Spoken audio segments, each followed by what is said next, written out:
ఒక గవర్నమెంట్ హాస్పిటల్లో పేషెంట్స్ని మళ్ళీ ఇలా ట్రీట్ చేస్తారని నేను అస్సలు ఊహించలేదండి.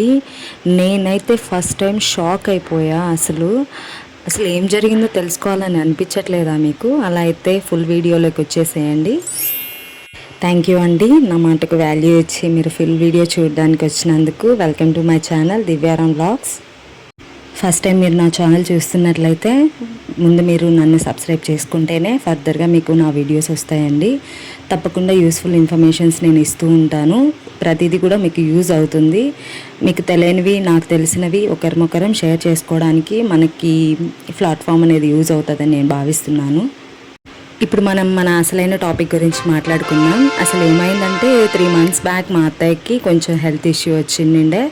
సో దానివల్ల మేము చాలా హాస్పిటల్స్ తిప్పాము, చూపించాము. ప్రైవేట్లో చాలా వరకు అమౌంట్ కూడా ఖర్చు పెట్టేశాము. కానీ మా అత్తయ్య అయితే ఏమంటారు, బాడీ అందు బాగానే ఉంది, కానీ మెంటలీ ఆమె కొంచెం డిసప్పాయింట్ అయినట్లు మాకు అనిపించింది. సో ఒకసారి సైకాలజిస్ట్ని కలవండి అని డాక్టర్ సజెషన్ ఇచ్చాడు. సో ఇంకా ఎందుకు లేట్ అనేసి తీసుకెళ్ళాము. యాక్చువల్ అయితే మేము గవర్నమెంట్ హాస్పిటల్కి వెళ్ళాలనే థాటే లేదు మాకు. మేమైతే ప్రైవేట్కే వెళ్ళాలనేసి ఒక డాక్టర్ని గురించి కనుక్కున్నాము. అతను అడ్రస్ చెప్పాడు, అక్కడికి వెళ్దామనేసి స్టార్ట్ అయ్యాము. హాస్పిటల్కి అయితే రీచ్ అయ్యాము. అక్కడైతే మేము అడగంగా సిస్టర్ చెప్పిన విషయం ఏంటంటే, సార్ వచ్చేసి ఆఫ్టర్నూన్ 2 తర్వాత అతను తన సొంత హాస్పిటల్కి వస్తాడంట. అంతవరకు కూడా ఆయన రిమ్స్లో డ్యూటీ చేస్తారంట. సో ఇంకా ఎందుకు లేట్ అనేసి ఆలోచించాము. ఆ టైం వరకు టైం వేస్ట్ చేసుకోవడం ఎందుకు, ఒకసారి రిమ్స్లో కూడా చూద్దాము కడపలో. అంటే ఇంతకుముందు నా ఫీలింగ్ ఏంటంటే అండి, రిమ్స్లో 5 years బ్యాక్ నేను ఒకసారి మా రిలేటివ్స్ బాగాలేకుంటే అప్పుడు వెళ్ళాను. అప్పుడు చూసినప్పుడు నాకు విరక్తి వచ్చేసింది. దాని తర్వాత చాలామంది మా ప్రెగ్నెన్సీ టైంలో కూడా నాకు అక్కడికి వెళ్ళి డెలివరీ అవ్వచ్చు కదా, అక్కడికి వెళ్ళి చూపించుకోవచ్చు కదా అనేసి అని ఉన్నారు. నాకు ఇంకా బ్యాడ్ ఇంటెన్షన్ అనేది మనసులో ఉండిపోయింది. అక్కడ సరిగా ట్రీట్ చేయరు, బాగా చూడరు, ఏమంత కర్మ అన్నట్లు ఫీల్ అయ్యేదాన్ని. సో నేను 2 డెలివరీస్ కూడా ప్రైవేట్లోనే అమౌంట్తోనే చూపించుకున్నాను. ఆ 5 years తర్వాత ఫస్ట్ టైం మళ్ళీ నేను ఆ రూట్ సైడ్ వెళ్ళాను. చూడంగానే ఫస్ట్ నేనైతే షాక్ అండి.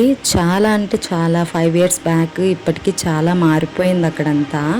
నీట్నెస్ విషయంలో కానీ, కొత్తగా బిల్డింగ్స్ కట్టడంలో కానీ, సపరేట్ ట్రీట్మెంట్కి ఉంటాయి కదా హాస్పిటల్స్. ఇంతకుముందు అన్నిటికీ కలిపి ఒకటే హాస్పిటల్, పెద్ద దాంట్లో డివైడ్ వార్డ్స్ లాగా ఉండేటివి. ఇప్పుడు అట్లా కాదండి.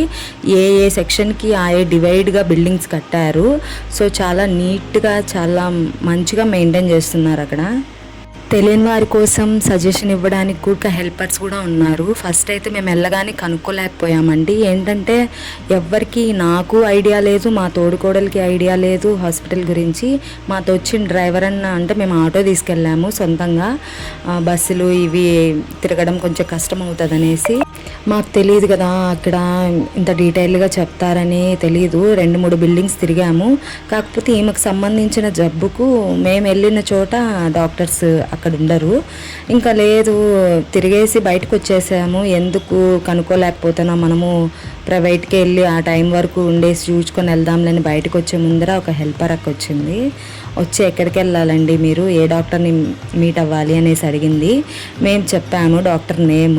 సో ఆమె వచ్చేసి పలానా బిల్డింగ్లో ఉంటారు సారు, అక్కడికి వెళ్ళండి, అక్కడ టోకెన్ ఇస్తారు, అక్కడ కలవండి అని చెప్పారు. నాకు అప్పటికీ మైండ్లో డౌట్గానే ఉంది. ఏంటి అటు ఇటు తిప్పుతున్నారు, అక్కడ ఉంటారు ఇక్కడ ఉంటారు అనేసి చెప్తున్నారు, ఎక్కడ మాకు కావాల్సిన డాక్టర్ కనిపించట్లేదు అనేసి నేనైతే డౌట్గానే ఇంకా మా అత్తయ్యని తీసుకొని ఓపీ సెక్షన్కి తీసుకెళ్ళాను. అక్కడ ఇంకా ఆధార్ అవన్నీ ఇచ్చింటే వాళ్ళు మొబైల్ నెంబర్ అంతా యాడ్ చేసి మనకు ఒక ఓటీపీ ఇస్తారు. సో అవన్నీ ఇచ్చిన తర్వాత డాక్టర్ దగ్గరికి పంపించారు. ఇదిగో ఇతనే సార్ పేరు గండికోట విష్ణువర్ధన్ రెడ్డి సారు. నిజంగా ఫస్ట్ టైం నేను షాక్ అయిపోయానండి. ఆల్మోస్ట్ 1 hour మా అత్తయ్యకి ప్రతిదీ పిన్ టు పిన్ అడిగాడండి. అంటే సైకాలజీ ప్రాబ్లం కదా, మైండ్కి సంబంధించింది. ఆమె ఎందువల్ల ఇట్లా డిప్రెషన్కి లోన్ అవుతుంది, అసలు ఏంటి రూట్ నుంచి అడిగాడు. అంటే ఆమె పుట్టినప్పటి నుంచి మ్యారేజ్, పిల్లలు మొత్తం కూడా, మీ కోడళ్ళతో ఏమైనా ఇబ్బందా, నీ పిల్లలతో ఏమైనా ఇబ్బందా, నీకేమన్నా దేవుళ్ళ మీద నమ్మకమా, ఎవరన్నా మీకు కీడు చేస్తున్నారని ఫీల్ అవుతున్నారా అని ప్రతిదీ అడిగారు. మా అత్తయ్య అన్నిటికీ సమాధానం చెప్పింది. ఆమెకి ఏం ప్రాబ్లం లేదండి, జస్ట్ భయపడుతుంది అంతే. ఆమె ఏంటి నాకు ఎప్పుడూ లేనిది వాళ్ళ కొత్తగా ఏదో వచ్చింది నాకు అని లోపల లోపల దిగులు పెట్టేసుకొని అట్లా మెంటలీ ఫిక్స్ అయిపోయింది. నా ఏజ్ అయిపోయింది, నాకు ఏమన్నా అయిపోద్దేమో, ఇంకా నేను ఇంతేనేమో అన్నట్లు మైండ్లో అట్లా ఫిక్స్ అయిపోయింది మెంటల్లీ. సార్ ట్రీట్ చేసే విధానం నాకు చాలా బాగా నచ్చిందండి. చాలా ఫ్రెండ్లీగా మాట్లాడారు. మా అత్తయ్యతో కూడా ఎవరు వీళ్ళిద్దరు, నీకేమవుతారు అని అడగంగా మా అత్తయ్య వీళ్ళిద్దరు నా కోడళ్ళు అంటే ఏంటి నీ బిడ్డలు రాకుండా కోడళ్ళు తీసుకొచ్చారు, ఈ జనరేషన్లో చాలా గ్రేట్ కదా నీకు ఇలాంటి కోడళ్ళు వచ్చారు, మరి ఎందుకు నువ్వు దిగులు పెట్టుకుంటున్నావు అని కూడా సజెషన్ ఇచ్చారు సారు.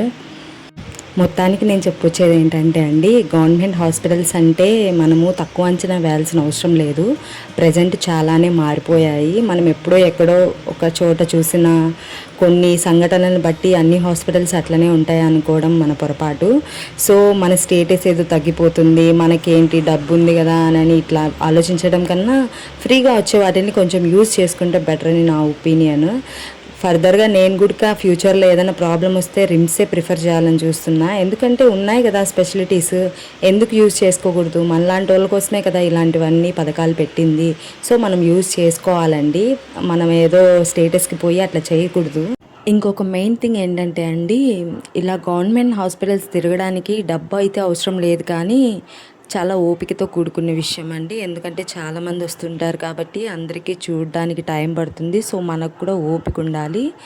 ఇంకొకటి మనకంటూ కొంతమంది తోడుగా ఉండాలి.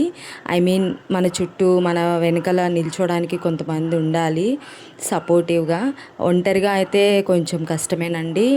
మాకు లాంటి వాళ్ళకైతే కన్నా సెట్ అవ్వదు. ఎవరైనా పేరెంట్స్ ఉండి లేకపోతే అత్తమామలు వెనకమ్మడి వచ్చి చూపించే వాళ్ళు ఉంటే కనుక మంచిగా బయట వేలు పోగొట్టుకోవడం కన్నా ఇక్కడ మంచిగా అమౌంట్ సేవ్ అవుతుంది.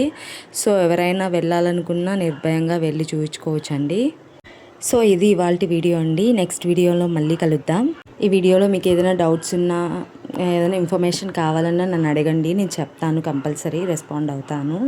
హార్ట్ఫుల్గా మీకు ఈ వీడియో నచ్చినట్లయితే తప్పకుండా లైక్ చేసి వెళ్ళండి. నచ్చలేదంటే నిర్మోహమాటంగా కామెంట్ బాక్స్లో నచ్చలేదు అని మెన్షన్ చేయండి.